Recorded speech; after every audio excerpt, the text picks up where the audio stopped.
सबसे वीक आदमी कौन होता है पता है? जो हर बात पे एक्सप्लेन करता है। और सबसे डेंजरस जो चुप रहता है और सामने वाले को बोलने देता है। अगर तुम हर बात पे एक्सप्लेन करते हो तो तुम ऑलरेडी कंट्रोल में हो। और सबसे डेंजरस बात, तुम्हें लगता है तुम जीत रहे हो। आज मैं तुम्हें 5 ऐसे रिवर्स प्रेशर मूव सिखाने वाला हूं जिसे तुम आर्गुमेंट नहीं, लोग कंट्रोल करोगे। और इसके लिए तुम्हें ज्यादा बोलना भी नहीं पड़ेगा। तुम्हारा प्रॉब्लम क्या है कि तुम एक्सप्लेन नहीं कर रहे, तुम अप्रूवल मांग रहे हो। और जिस दिन इंसान अप्रूवल मांगता है उस दिन वो अपनी पावर दे देता है। सच सिंपल है, लोग तुम्हें कंट्रोल नहीं करते, तुम उन्हें करने देते हो। कैसे? तुम उन्हें रिएक्शन देते हो।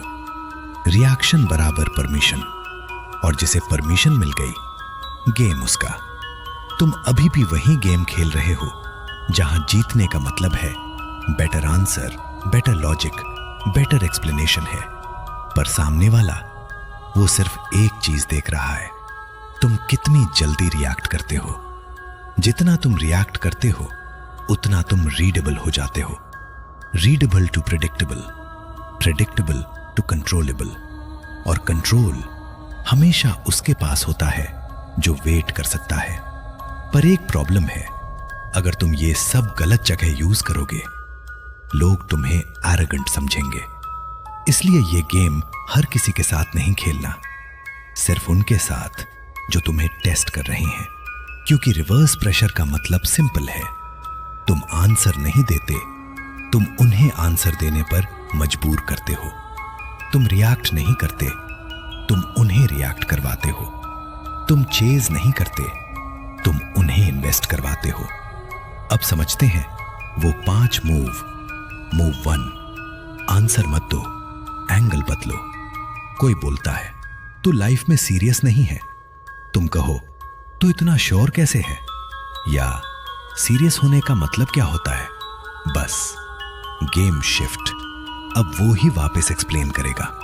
आंसर से गेम खत्म होता है, क्वेश्चन से गेम शुरू होता है।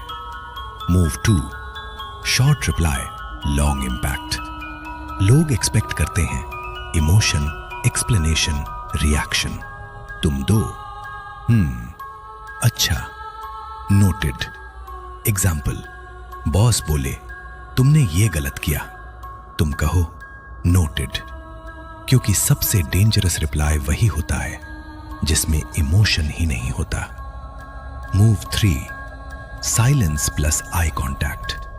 कोई प्रवोक करे तुरंत रिप्लाई मत दो, 2 से 3 सेकंड बस देखो, फिर बोलो कंटिन्यू।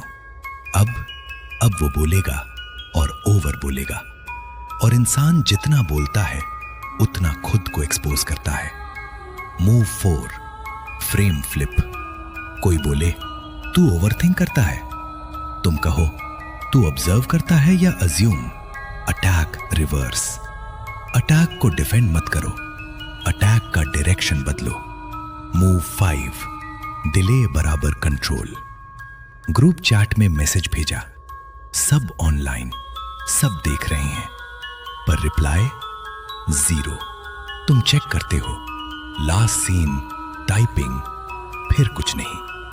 और सबसे डेंजरस मोमेंट, जब तुम सोचते हो शायद मैंने कुछ गलत बोल दिया, फिर डबल टेक्स्ट, अरे रिप्लाई तो करो। गेम यहीं खत्म। अब यहां गेम कैसे पलटना है ध्यान से समझ। रिप्लाई लेट, तुम डिस्टर्ब नहीं होते, तुम ऑब्जर्व करते हो। और जब तुम रिप्लाई करते हो तुम सिचुएशन फॉलो नहीं करते, तुम फ्रेम सेट करते हो।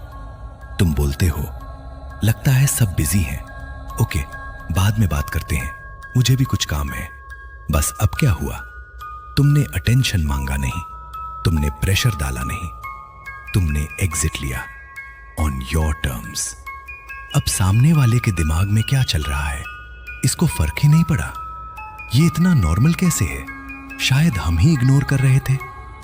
Curiosity plus guilt plus doubt. और जब ये 3 आते हैं इंसान खुद इन्वेस्ट करता है।